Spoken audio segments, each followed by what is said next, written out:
course, thanks to the United Way for having this event also. Things were a little bit different today out on Conneaut Lake. It's in a no-wake. I don't know if people are aware of this right now, but Conneaut Lake is under a no-wake restriction. The high water from the storms from, I guess, last weekend really raised the water level in an attempt to try to stop property damage from occurring to some of the people's properties. The Fish Commission made a no-wake restriction. Does anybody know what a no-wake means? Did you young girls get magnets? Okay, you got them. Okay. So does anybody know what a no-wake technically is? And we're looking for the U.S. Coast Guard definition of a no-wake. So anybody out there? If you take a guess, you probably get a door prize. No? Everybody's too shy. Okay, technically, a no-wake, a lot of people think it's just the wave at the back of the boat, and that's what we generally like to say that a wake is. But technically, the Coast Guard considers a wake anytime you see white water behind the boat. So I don't know if any of you all been in a boat, and if you see white water behind your boat, they consider that a wake. So no wake means no white water. We don't hold the people to necessarily that standard here, you know, but we just don't want the big bulging wave coming off the back of the boat with the high waters. And it has receded quite a bit, but it can cause some property damage. We were riding around the lake earlier in a pontoon, and there were some docks down lake that were wrecked pretty bad from the high water and some boat wakes before the restriction even took place. So obviously we want to make sure that we're not damaging people's property in the process. So a question I had earlier also was, how does this high water affect the fishing? And it doesn't really affect fishing, and it's a tough day today, I think, out there, but it's not because of the high water. So we'll get into a few of those things. First of all, in high water situations, it tends to make the fish probably a little more active. And a couple things happen if you get into a high water fishing situation. A lot of the fish tend to rush the bank. They want to get to the new flooded water.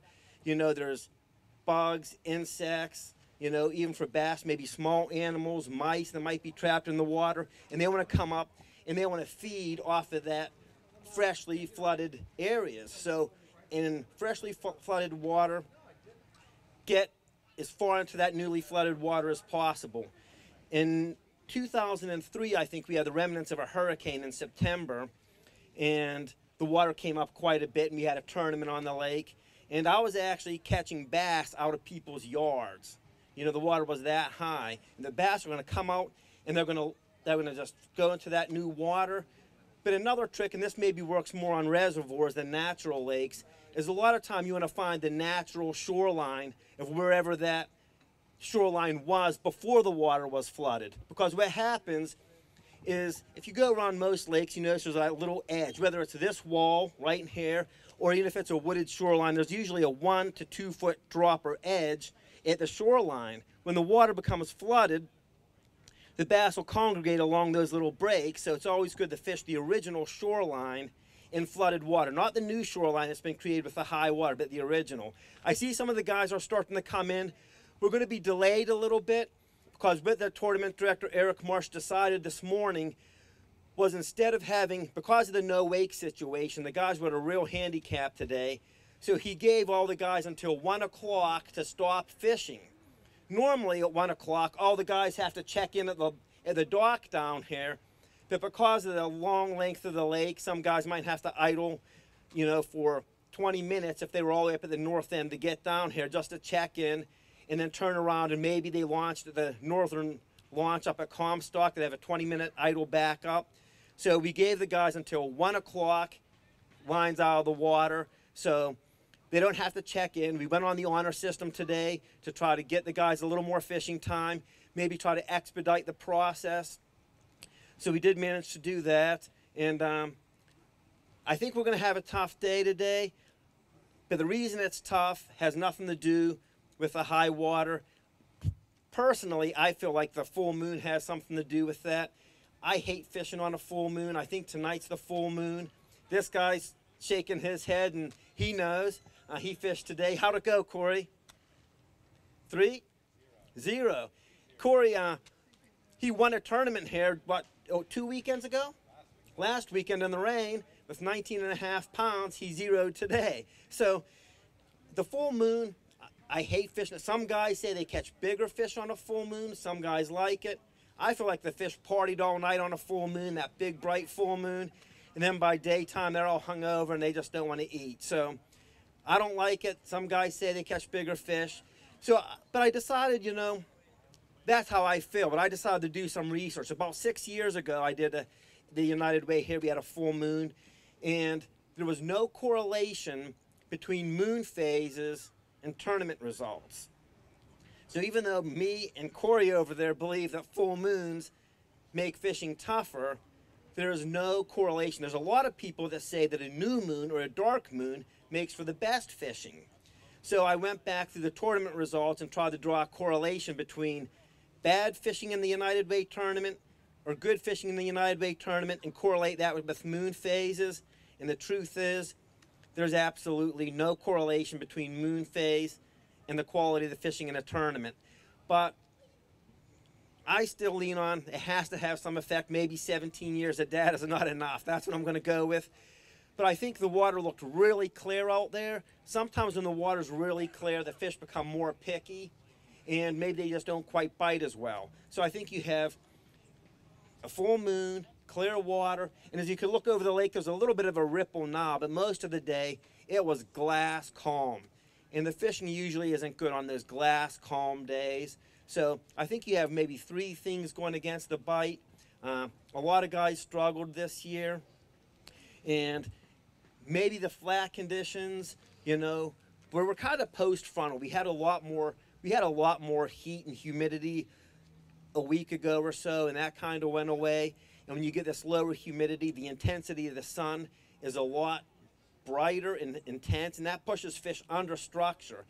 So the only real structure we have that the fish can get out of the sun here are the weeds or, you know, maybe the boat docks. So some of the guys that fished in humps or some of the shallow flats with a smallmouth just on the open rock flats may not have done as good today.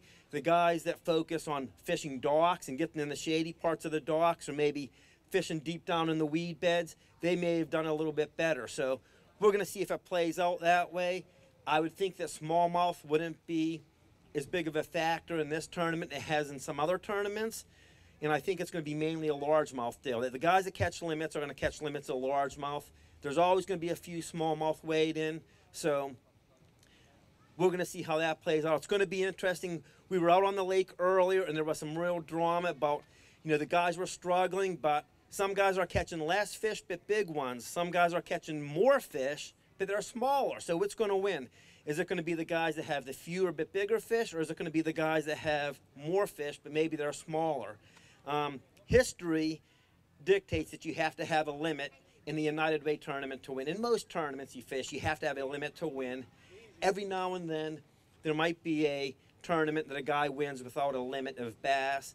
The limit is 8 fish. And in the United Way tournament, no team has ever won a tournament without a limit. We'll see what happens today. But also, there's a guy that came in second before, and he just barely missed winning with 7 fish, 1 short of the limit. So I'm going to say it's possible, but it's really hard. So we're going to see how that unfolds today. There's a couple guys with limits that don't have big fish to go with them.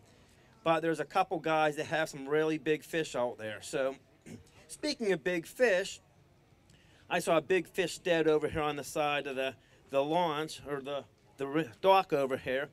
And does anybody know that the state record muskie was actually caught in Conneaut Lake?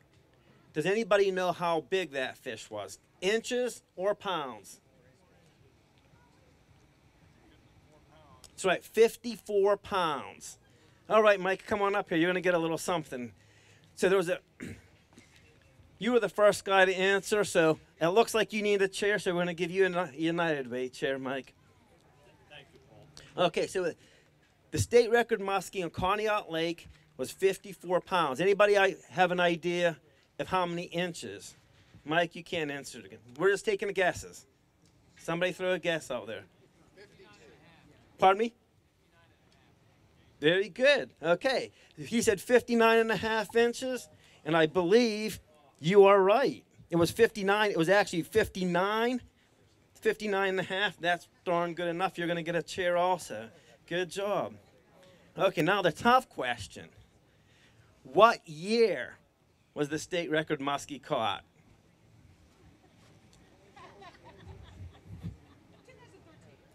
Nope, you're not even close. But you know what?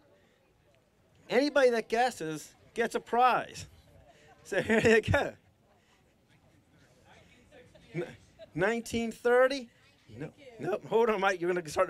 1930. No, you're getting closer. 1930's close, but not quite there yet. Yes, ma'am. And did you just look that up on your phone? Good guess. Okay, you're right. 1924. So think of that. We're 97 years, and some say that state record may never be broken. It's been unbroken for 97 years. Let me give some other prizes here.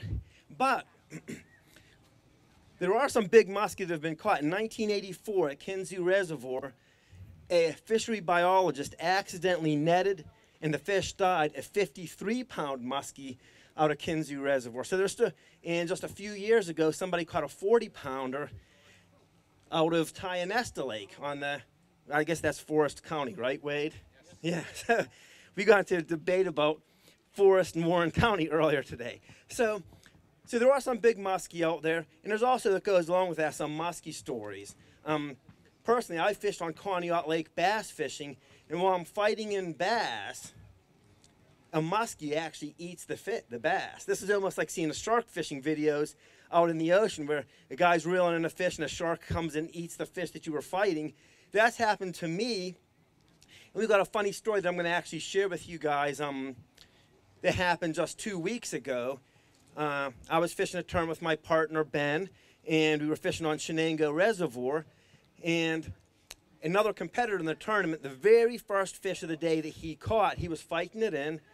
A muskie ate the fish he was fighting, but it didn't swallow it. He managed to still fight the muskie and the bass to the boat. The muskie eventually let go, but the muskie had bit the gill out of the bass, caused it to bleed and die.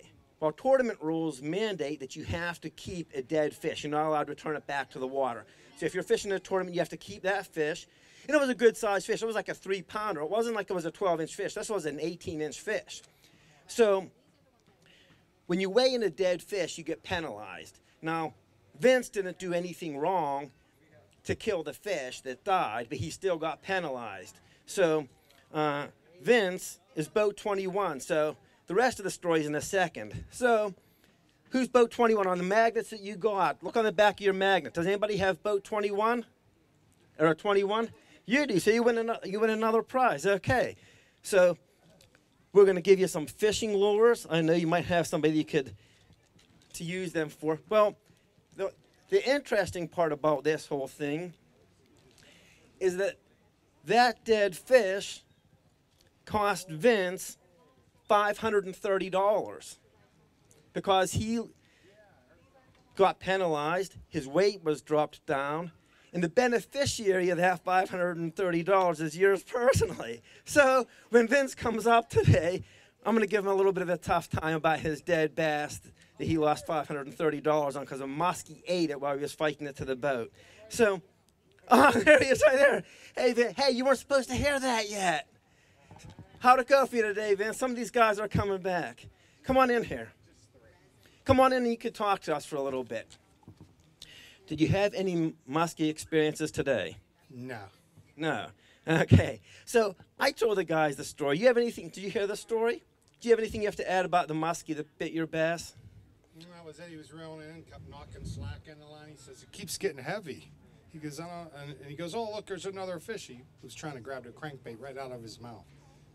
And ripped the gills open, huh? And died. No fault of your own that you had a dead fish, but that's just how it goes. And I know I've had that happen at Conneaut Lake myself here, just fighting smallmouth in, and all of a sudden the rod doubles down even more, and you have a muskie on the other side. So what did you use today, Vince? What were you doing fishing-wise? We caught a lot of fish on drop shot, green pumpkin, like a worm, a couple on a Cinca. Okay, so the drop shot is basically it's usually a smaller bait. And what you do is you put your weight, and then you have about 12 inches of line, and then you have a hook. So you have your hook above your weight, and the idea is the weight sits on the bottom of the lake, and then your bait is suspended 12 inches above, and it has the hook on it. Then obviously up to your rod and reel. Do we have any drop shot type of baits to give away here? Let me take a look and see what we got. No, we have something. Vince had mentioned something about a Senko, and we do have a Senko type of bait here. It's from Gaja Baits. I believe this was Gold Ribbon Anglers donated some baits, so we're going to just give away a fishing bait here. Here you go. So, what else do we have going on today? I think most of our guys are in. Rob, how'd it go for you today? He's one of our tournament guys, and also he's one of our Waymasters tournament directors. How'd it go for you today? Well, with a little slow start that you know about, it went okay. It was a tough day. I had 8 bites. I only caught 5, which is the way it goes some days. You can catch them all. I think I'd have done a lot better, but and the 3 I missed were pretty good fish. Did you spend all day fishing docks? Yes, I did. I started here because of the situation this morning, and I fished all the way to Eric's house before my rider came, and then we fished all around. But it was a slow, sluggish bite day. I was a little frustrated with the way the bite was. So, like we talked about earlier, is there's a lot of the boat docks on Conneaut Lake provide shade and cover for a lot of the bass, and Robbie usually does really well fishing around the docks. We actually thought some of the pre-tournament talk was about Robbie might have a really, really good day just because you're a dock specialist. He spent 40 years fishing boat docks and had a lot of success on Conneaut Lake and other lakes doing that, but it just didn't work out for him today. A couple lost fish on a tough day really, really hurts. We knew some other guys were fishing docks, and some of them struggled. Some of them managed to get a limit. Like I said, if you don't have a limit here, your chances of winning, are pretty darn tough. So who else do we have coming around here? Wade, do you have anything you need to add to the? No, we're ready to roll, right? We have everything up. So what's going to happen, and we're going to explain how this weigh-in's going to go because we're only a couple minutes probably away from getting started. I know some people know exactly what's going on. Some people might be new and not understand. So we're going to go through the whole tournament process really quick, like Tournament 101. The guys all leave here at a designated time. We left at 7 o'clock this morning. We actually got them out a few minutes early. The guys spend the day fishing to try to get an 8-fish limit.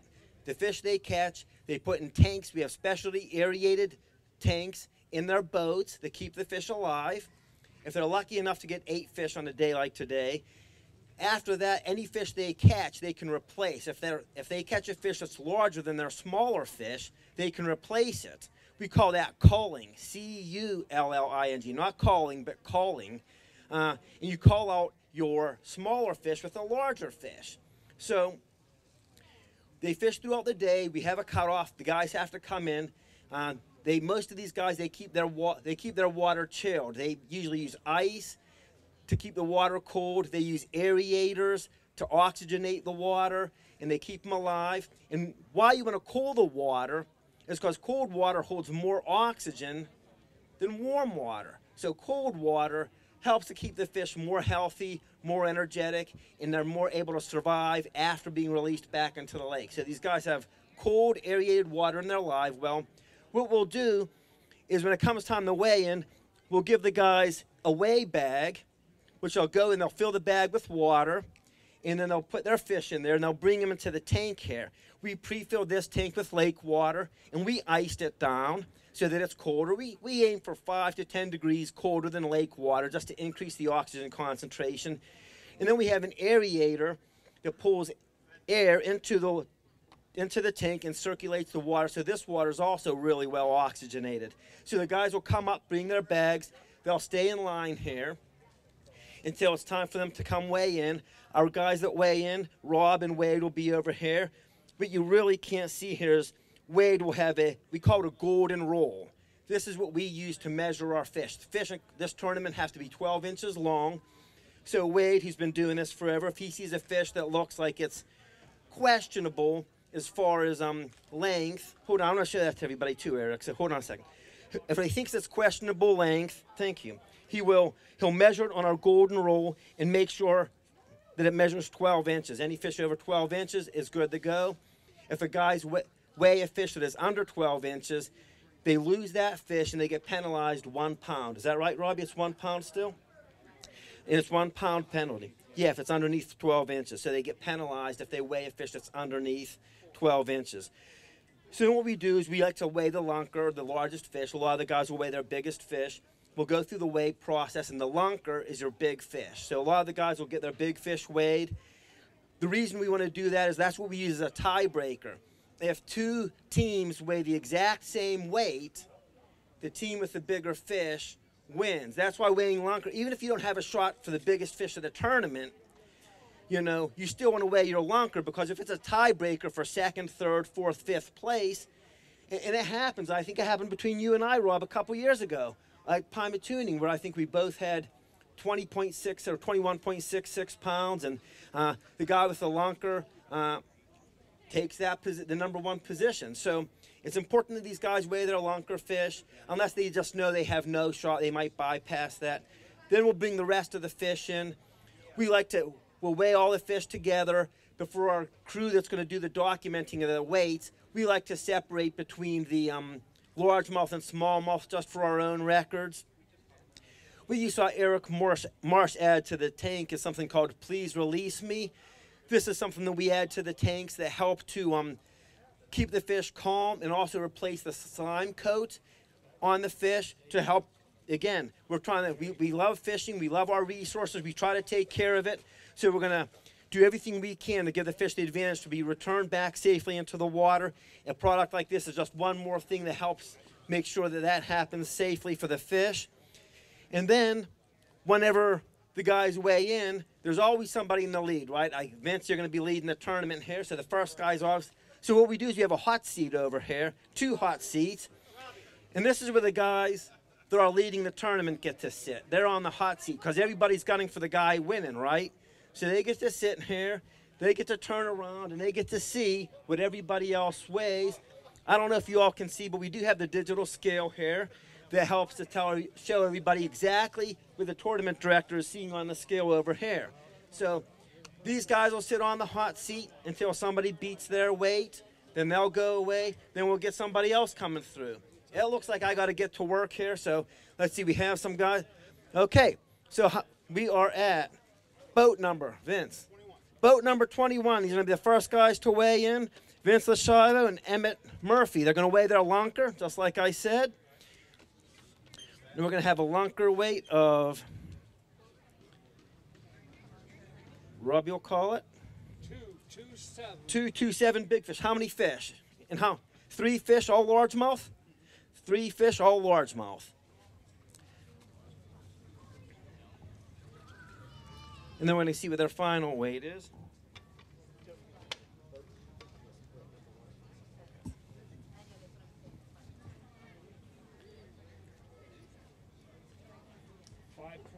$5.26. Okay, you're going to see that Vince is going to decline the hot seat. He knows he's not going to be on there very long. It's kind of the tournament director's decision when to call the weight. You're going to see sometimes the scale jumping a little bit, and at some time you have to call a weight. The fish are flopping in the live well. It's not like you're weighing a bag of sugar. These are live things moving around. So sometimes it's a judgment call. Robbie's been doing this for so long, 40 years. He has a good gauge on exactly when he should be calling that weight. So whatever Robbie says, he's the final word on these tournaments, and that's the final weight. So we'll show you what else we do here. No, I started this year. Somebody told me 7. Hold on. So what we Takes away some of that. what we do here is, and he just wanted to show you because some of you guys might have a question about what this is. This is you said 5 pounds. It's about a 5-pound weight. Then what we do is we put this on top of the fish whenever they're in the weigh bag, so that it helps put a little pressure on the fish to help stop them from flopping around as much. And what we do is the basket, the weigh bag, and the lid have all been zeroed so that it doesn't account for any of the weight. So Rob will put all this stuff in the actual basket. He zeroes the scale, so we're only getting the weight of the fish and nothing else. So it's kind of how we do things. There are some guys that like to wait a little later to weigh in because, see, when the basket gets all wet around here, it might weigh a little bit more. And some of us like this, I know, but it's just a mental thing. So some of us guys try to wait a little bit longer, hoping we get an extra couple drips of water that we might be able to weigh. It seems petty, but a lot of tournaments are won and lost by hundredths of a pound.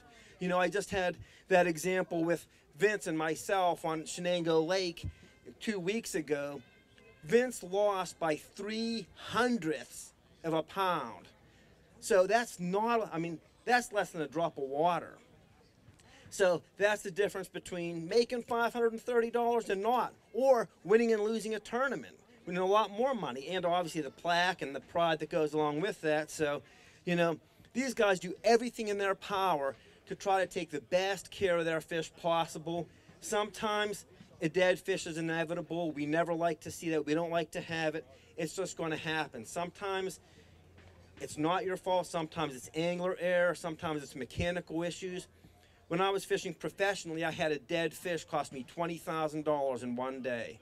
One dead fish. Some weeds clogged up my aerator in my live well. It quit running. I had 2 fish die. It cost me $20,000. That's the life of a professional bass fisherman sometimes. Things that aren't even under your control can have, I mean, that's catastrophic. You know, that's catastrophic money when you lose $20,000 on a dead fish. So you never kind of cry. That was 10 years ago, and I still cry about it. So anyways, we're waiting for some other people to come along here. I know we have some guys that have their weigh bags out there. They're going to be out here in a minute or two. Wade, we have any? Oh, here we go. Here goes somebody else right here. But this is boat number 27. Okay, this is Tom Stewart and Jessica Pickens.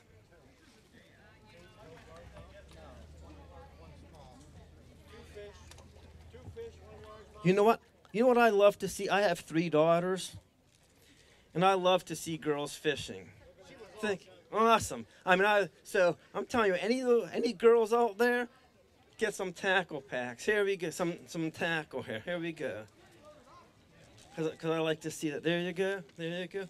And I got to get back over there.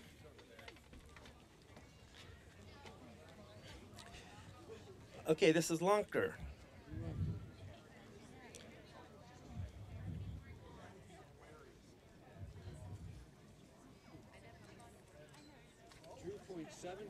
$2.7. And what is that? That's a smallmouth or a largemouth? Largemouth. And what's our split? Both largemouth? No, but one small. Oh, one smallmouth, one largemouth. And that is the new Lunker. Actually, Vince would still be on the hot seat here. Okay. 3.69 pounds. But that's our Lunker so far. Okay. Thank you. Who caught the big one? Oh, you did. What did you catch it on? A Ned rig. A Ned rig. Okay, boy, that's become really popular in the last couple of years. It's basically just a small, tiny little head with a little hook. And how was it a 3-inch bait? 3-inch worm. What was it? The goby? Okay, that's like a greenish. And what was the weight? I think it was 1/8. 1/8 ounce. So a little 1/8 ounce weight with a little 3-inch. So you were using a small bait, and you still caught a big fish. So don't. Even though I like to think of big baits, big fish, sometimes small baits still catch the big ones. All right, thank you very much. Okay, who do we got coming up here? Boat number? Oh, Team 10, Barry Burford and Lon Wilson. And 4 largemouth, 1 smallmouth. Did we weigh a Lunker yet? No, we're not. Okay, they're going to decline Lunker. New leader. New leader. I gotta sit in that chair. You got to sit in there, Lon. Somebody brings in a box of fish sticks, they'll win. So how'd it go today, Lon? It was challenging. You had to switch everything in and out just to find something working. So, but Barry, hell of a fisherman. Good fishing with him. Yes, he is. So what did you use today? The usual drop shot. The drop shot. So again, we already talked about what the drop shot is. There's a lot of guys that do that. A lot of guys will start with the drop shot to get their limit, and they'll work on that till they get their limit. Then afterwards, they'll start throwing some bigger stuff to try to get a limit or a bigger fish. What do we got? 5.61. So you're going to hear a lot of guys that using the drop shot today, especially when the bite gets tough. It was a technique that actually originated in Japan. Yes, they do have bass fishing in Japan, and they call it the lucky rig there. But it's really good for highly pressured waters or when it's a really tough day like the guys are having today. Okay, we're at boat 26. Tom Rizzo and Lenny Liebold. Four largemouth. Okay. Boat 26. 4 largemouth. You're going to see a lot of guys without limits. Today wasn't a limit type of day. It was a struggle for a lot of guys. I mean, some days are just like that. Every day can't be perfect, and it wasn't for you, Tom. But what did you do today? It was we caught one flipping, the bigger one flipping. Lenny caught 2, and I caught 2. I caught 2 flipping, he caught 2 on the Senkos. So you were actually flipping. So you went big right from the start. You were going big or going home. See, I like that mentality more. Why wait to catch your big fish? Get them right from the start.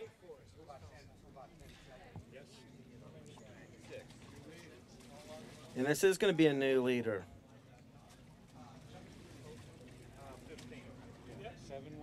7.12 pounds. Okay, boat 15, Deron Eck and Jay Parker. All right, Deron always does good no matter where he shows up at. How'd it go for you today, Deron? Yeah, it was a tough day. We got very few bites, but we fished hard all day, and me and my partner, we had a good day. We had fun. It was a good day. How many fish you have? 6. All largemouth? 1 smallmouth. Okay. How'd it go for you, Jay? What you think of it? Yep, let's get a handshake in there. It was a good day. I mean, it was rough not being able to go to different positions and only being able to fish about half the lake. But other than that, we made it through. You guys fished mainly docks? I know we saw you on docks for a little while. No, we did a little bit of both. We started out deep, then hit a few here and there, and caught one off a dock, actually, and the other one were on them weed edges. On the weed edges. Okay, so what do we have for 11.76? Guys, it was a tough day to get. Tough one. I think you guys got to dump your fishing lake and get on the hot seat. It was a tough day. We don't know, man. This might be good. So why don't you guys dump your fish and come on back up this way. They did not get a lunker. Right. Well, our next boat. Is this Eric? Eric Marsh, boat number 6. Eric Marsh and Jeffrey Anderson. It's going to look like that may be a new lunker. You need that other bag taken out?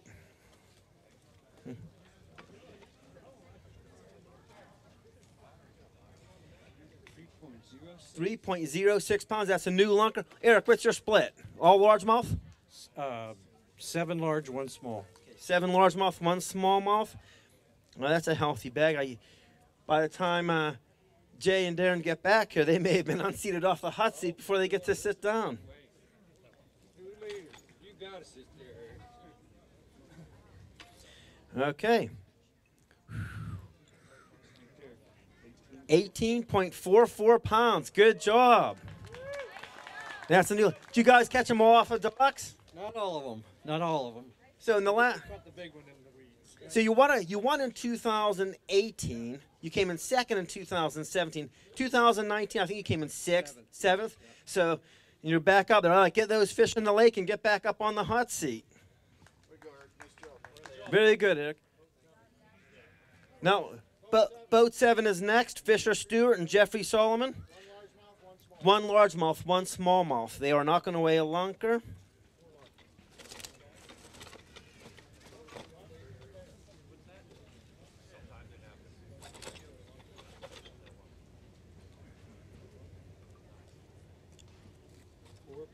$4.64 pounds.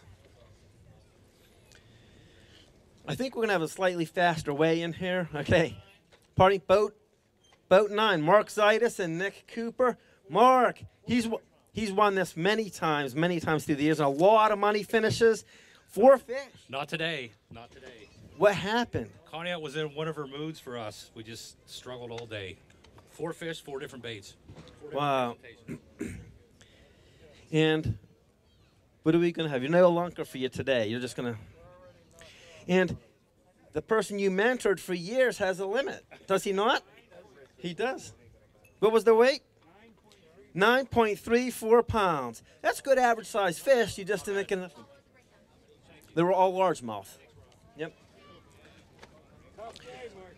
Okay, so well, if you all don't know that Mark Szitas has mentored Greg Wasko. Greg Wasko was always a big trout fisherman and did some other casual fishing on the side. And Mark got him addicted to bass fishing and mentored him for many years. And now the student is going to beat the teacher, I think. We're going to see how, kind of an interesting backstory. These guys are great guys. They've been fishing together for years. So we're going to see how it goes. You got a limit. Yeah. Good job. 2 minutes left. No kid. Yeah, it was tough. That's exciting. Are you going to beat Mark? I had a good partner. Barely. Barely, okay. Well, good job, guys. We're going to see. You going to weigh a lunker or no? Nah. All largemouth? Yes. All largemouth. You've got 8 largemouth. Okay. This is exciting, man. It is. It's a good day.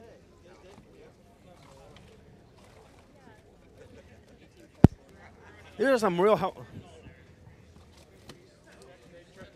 Okay. There's some really healthy-looking fish here, huh? Nice, solid fish, man. This is going to be good. Since he won't say. What kind of baits did you guys use? I'll leave that to him. Oh, okay, you can tell. He learned it today.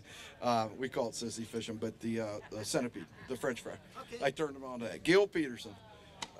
Yep, amen. All right. So,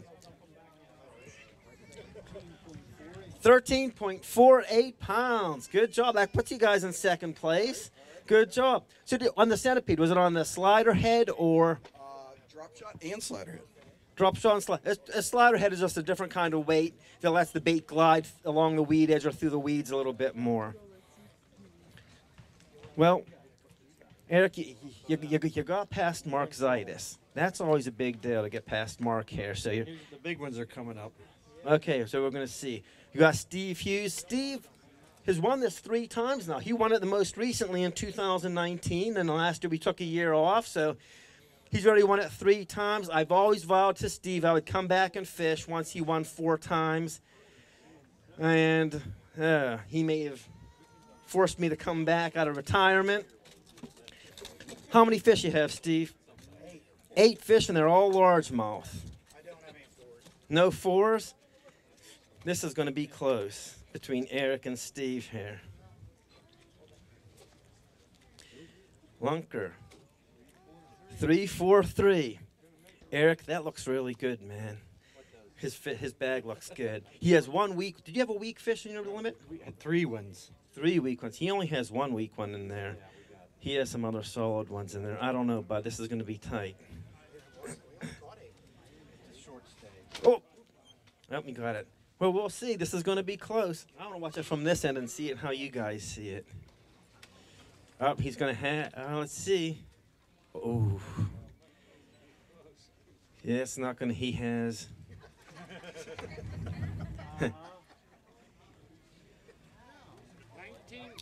19.88 pounds. Good job, man. We got a new leader. More than I thought we had. What did you do today? Mainly flipping.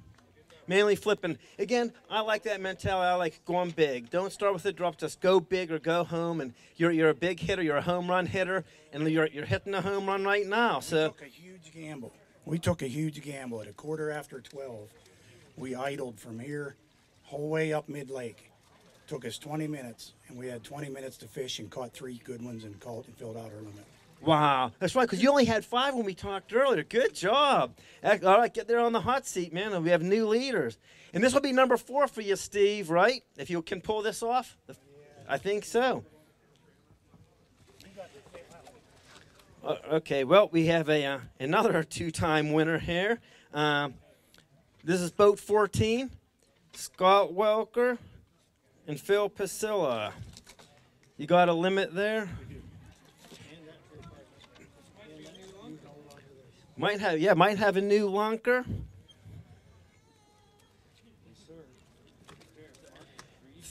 3.84. They have all largemouth, so they have 8 fish that are all largemouth and a new lunker.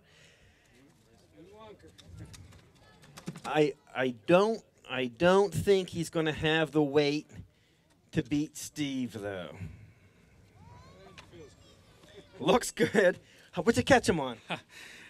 You know us, we're finessing them. Caught them real good this morning. We couldn't catch a fish after 10 o'clock, so we tried upgrading, tried flipping, just couldn't get it done. 18.17 pounds. I think that gives you 3rd place. That's a heck of a good bag, man. Good job. We knew you had the limit early, and we knew he was one of the teams that we knew he had a limit early. He was probably the first team on the lake to have a limit, and other guys were still struggling. We knew that Steve over here had some big fish, but he didn't have a limit. Again, you heard him say they took a gamble at the end, and it paid off for them. Good gamble. I believe this is going to be number 4 for you. You know what I said when you get 4 wins. Good. It's no fun fishing unless the best guys are fishing. So I made a deal with Steve many years ago after I quit fishing this tournament. He wanted me to keep fishing. I said, if you win 4 tournaments, then I'll come back and fish. So maybe I'll let you get 5. I can't. What do we got? A new lunker? A 338 smallmouth. Okay, well, that smallmouth might have some implications later in the day. So what's the boat number? 17. Boat 17, and we have 6 fish, 5 largemouth and 1 smallmouth. Okay. What is one? 383 or something like that is lunker. 10.29 pounds.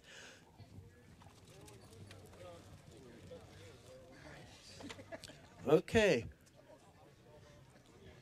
And who do we have coming up next? Ryan, we never saw you all day, Ryan. Boat 16, Ryan, DeArment, and Bill Huff. Were you hiding somewhere? 7 fish. 16. What do you got? 1 smallmouth and 6. 6 largemouth. Okay. So, we took the lap around the lake. We never saw you guys. We're just moving fast, I guess. I don't know. You weren't allowed to move fast today. Okay, fast. Okay.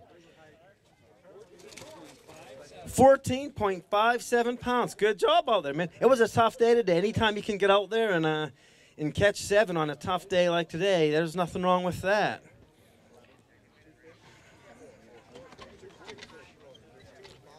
Okay, we want to keep that record. The smallmouth, the 3.3 smallmouth, because we have a prize for lunker smallmouth.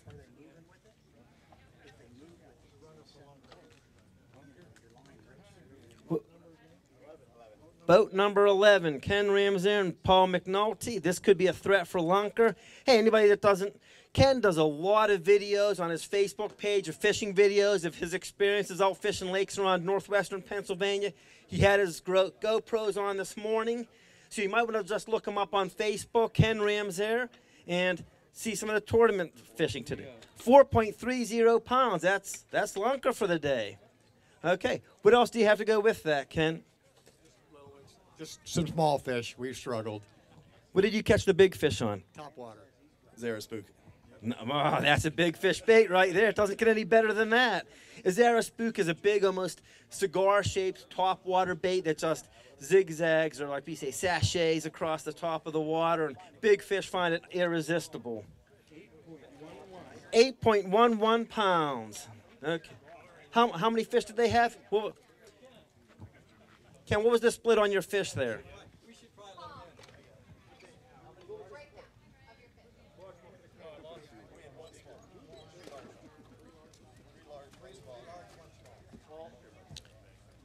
Okay. Uh-oh. Uh-oh, what do we got here? Oh, there's a nice smallmouth. This is boat number 2. Yep. Gus Glasgow and Dan Cochran. You have to get that pin off there. Okay. Might be or lunk or smallmouth. Let's see.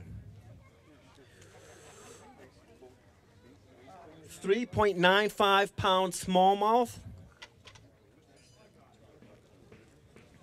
You have a limit to go with. Whoa, another big smallmouth. Oh, she's skinny though.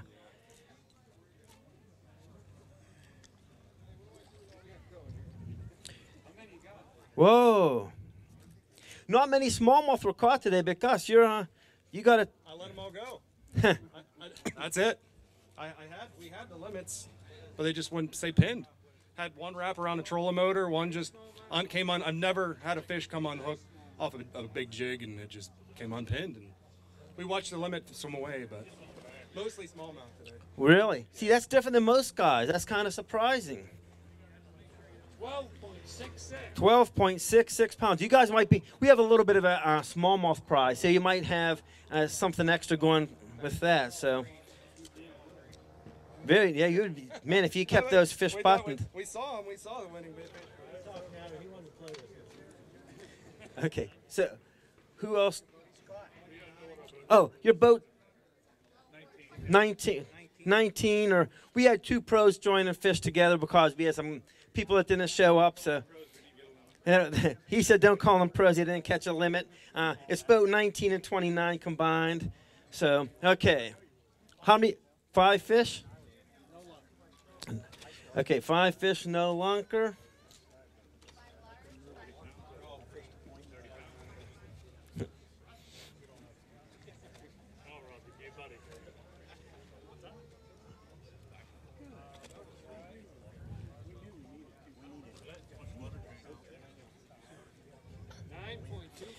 $9.24 pounds.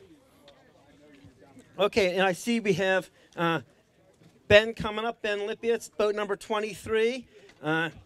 He's one of the big hairy gorillas you got to still face on this lake. Ben's, I believe, won 3 times too. Is that right? And you won 3 times. So it's going to come down to one of these 2 guys are going to win for the 4th time. So Ben kind of underestimates the size of his fish. Whoa. Benjamin, you said you didn't have big ones. Somebody was sandbagging. That happens every now and then, so, okay. Let's see what we got in here. Is this a smallmouth?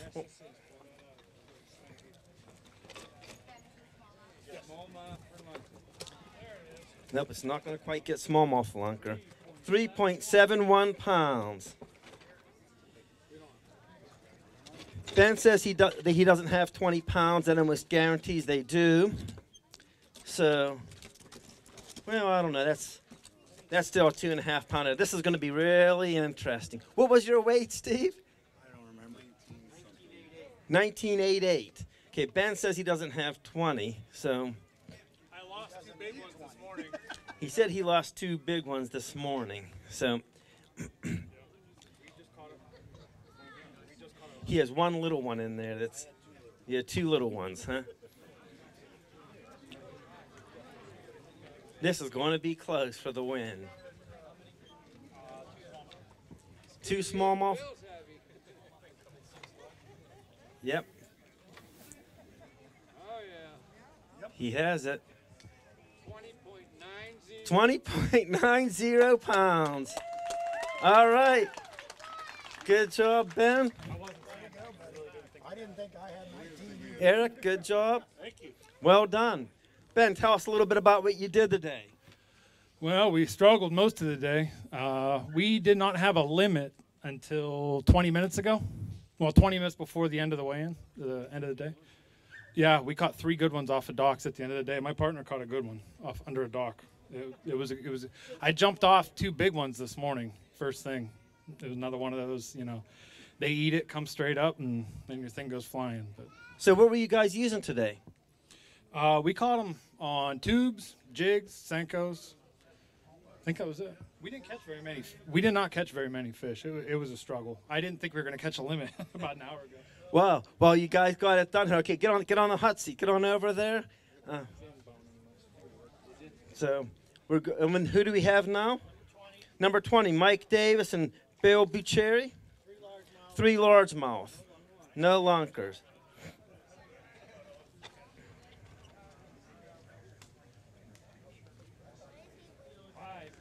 5.68 pounds.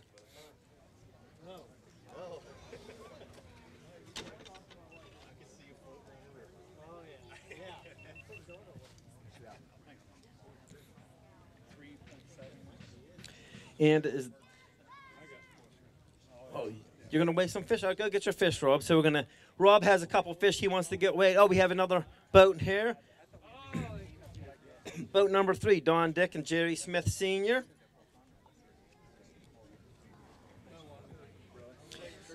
Six largemouth. They're not going to weigh a lunker.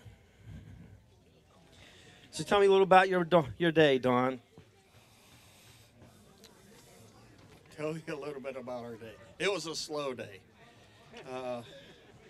We had 2 fish most of the day, and then after lunch we caught 4 more. So what did you have for lunch? Donuts. Okay. Well, you said after lunch, so we just thought, we didn't know if you sat down and grilled out or had a little. Okay.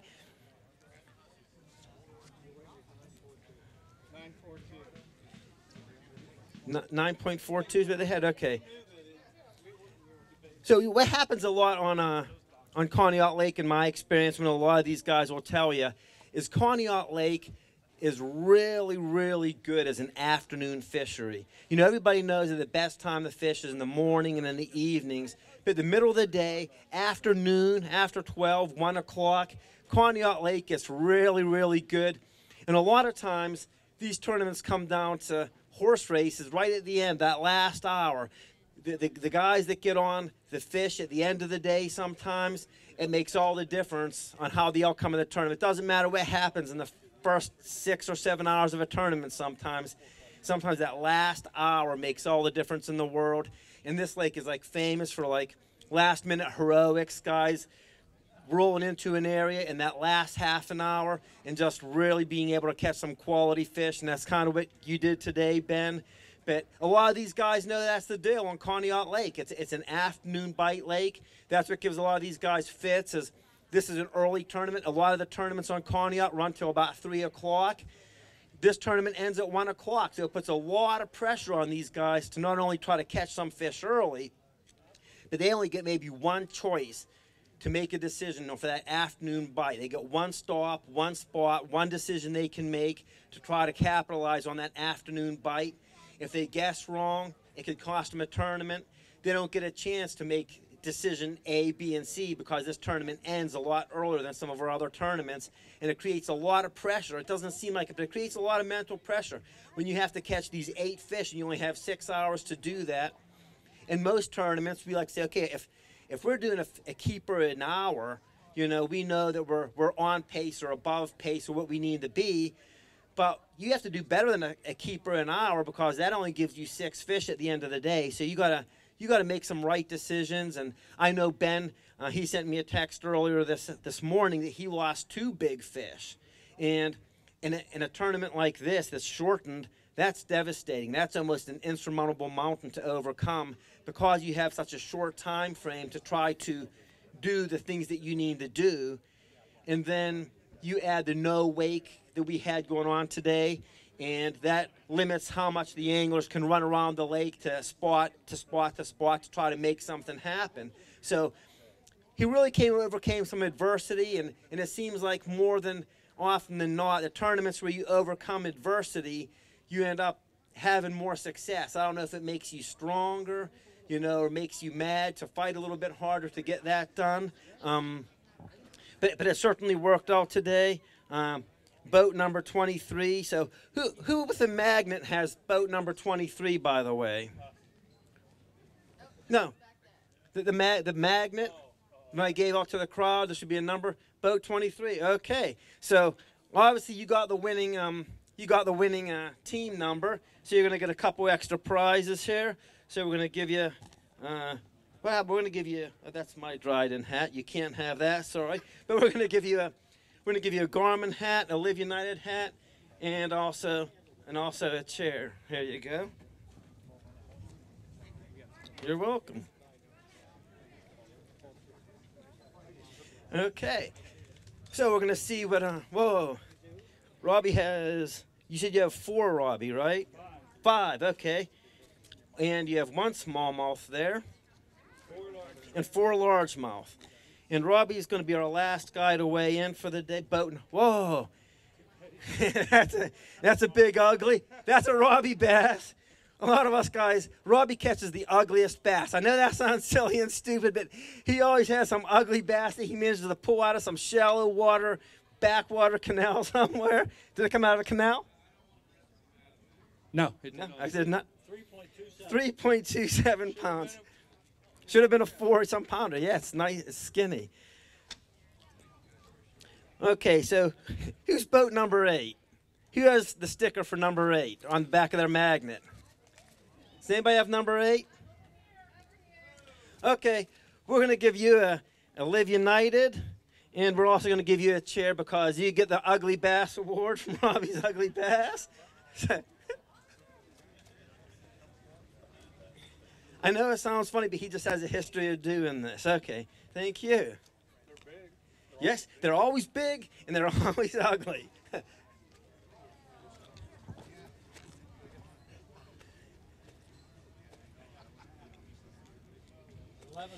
11.10 pounds.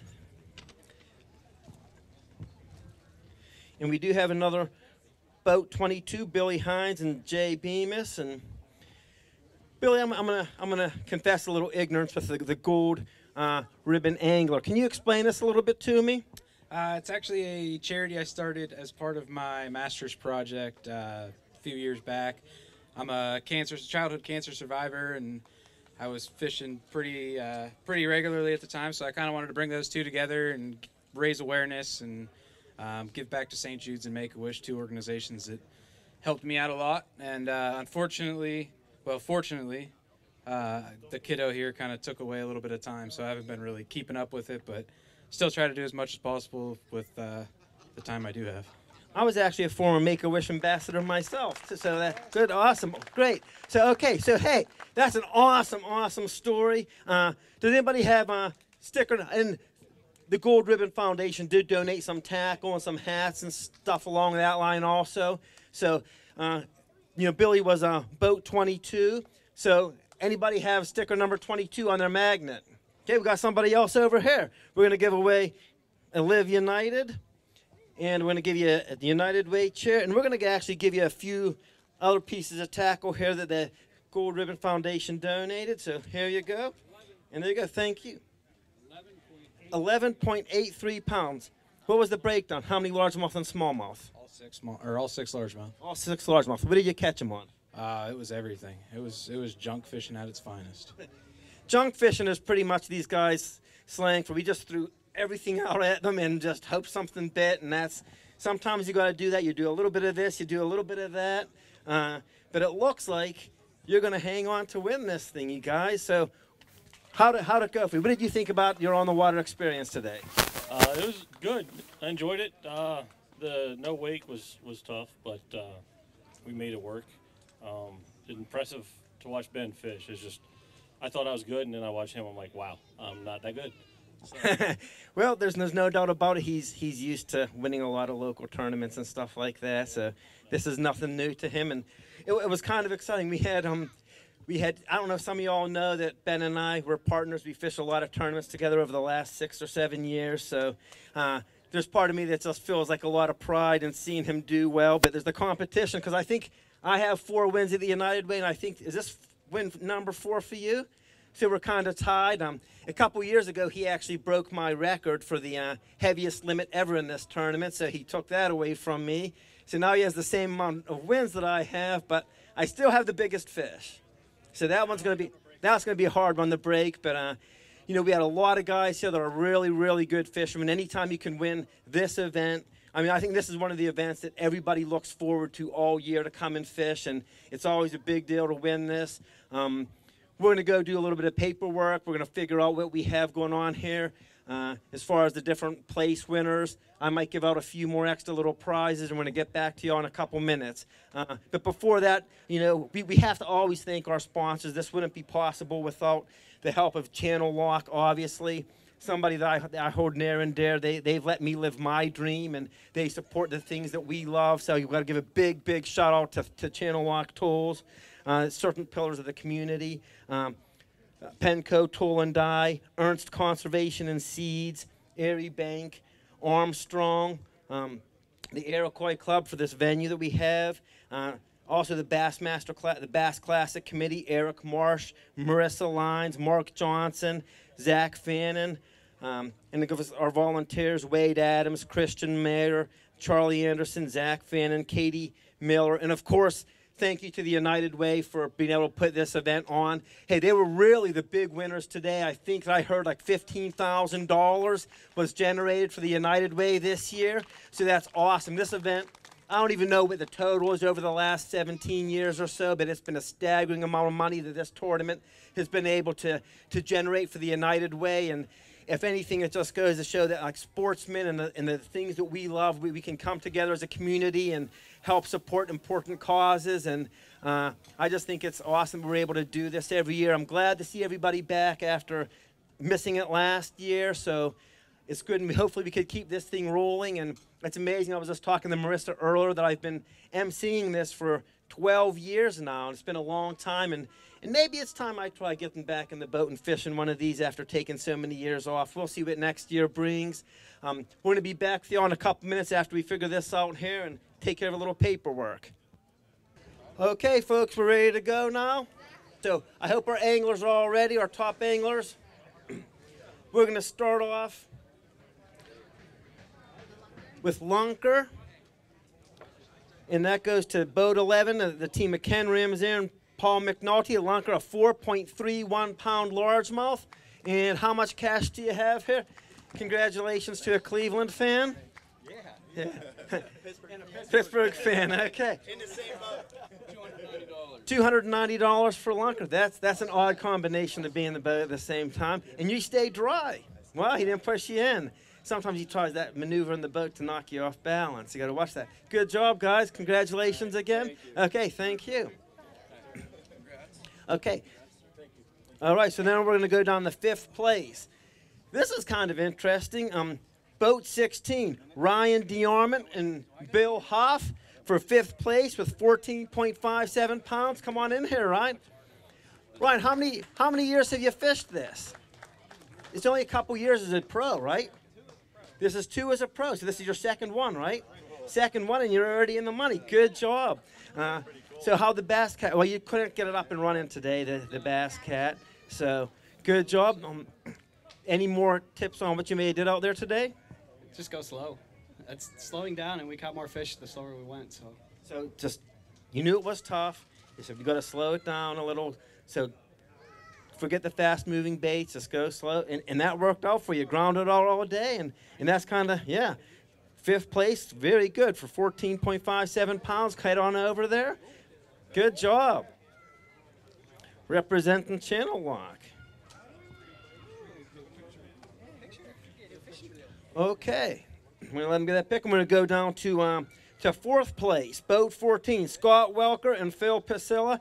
A lot of these guys, every one of these guys in the top 4 are all previous tournament winners, if not multiple tournament winners. So for Ryan to crack into that top 5, that's saying a lot. These guys have won a lot of tournaments and spent a lot of time out here. Good job out there, Scott. I know you didn't get the win, but you've had your fair share of successes on this lake too. So 4th place, 18.17 pounds. And there's some checks over the house. That's $187 each. Good job to you guys. Thank you very much. We'll talk to you guys later. Good job. Yep.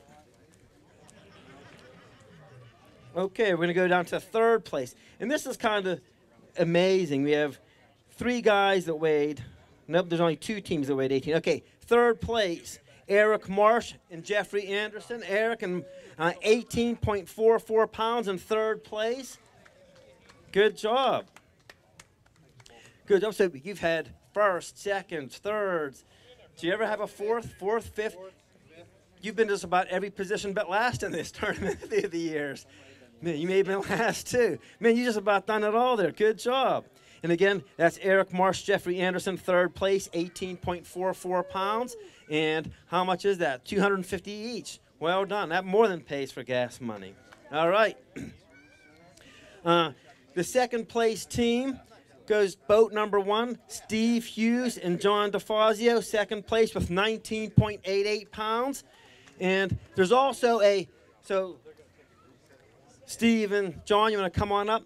We're also going to have a bonus prize for the second place team. So not only do you guys get $375 each, congratulations on your second place finish, we're also going to have a little bonus prize that we kind of set up, and I'm going to turn it over to Gus here to tell you where the second place additional prize is.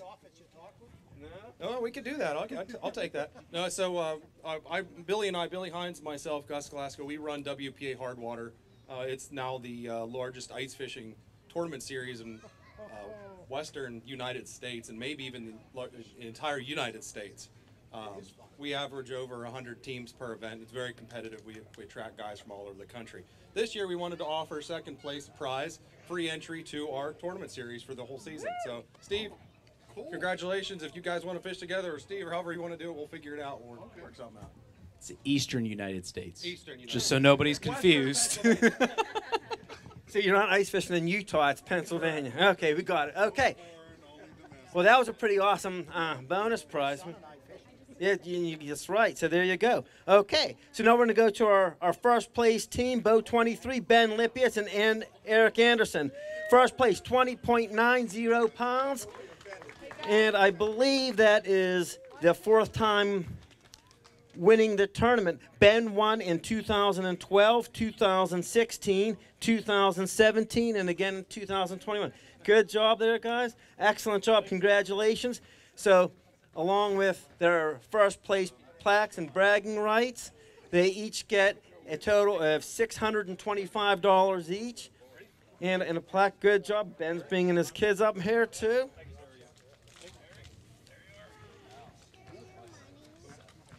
Well, let me step out of the way. You guys get your pictures.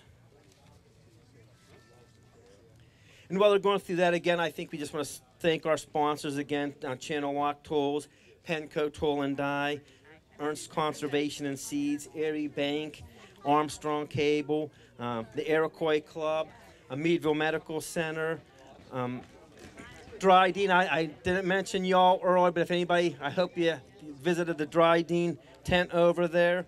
Thanks to Eric, Marsh, Marissa Mines, Mark Johnson, and Zach Finnan and the Bass Classic Committee, and also our volunteers, Wade Adams, Christian Marr, Charlie Anderson, Zach Finnan, Katie Miller, and of course, thank you to the United Way. Okay, and also, we would like a picture of the top 5 tournament teams. So any of the teams, any of the members that were in the top 5 in the tournament, would like to get a group picture. So if you can come on back around. Steve, I see you there. And some of the top 5 guys that are not listening to me at all, if you could come around for a group picture, that would be appreciated. Okay, thank you. Hey, and again, thank you all for coming out. I know we usually do the last Friday of every month. We moved it up. So just kind of keep alert. I don't know if this is going to be a continuous thing or if we're going to go back to the last Friday in July. But thank you all for coming out. We hope to see you next year. Everybody, picture. Oh, thank you.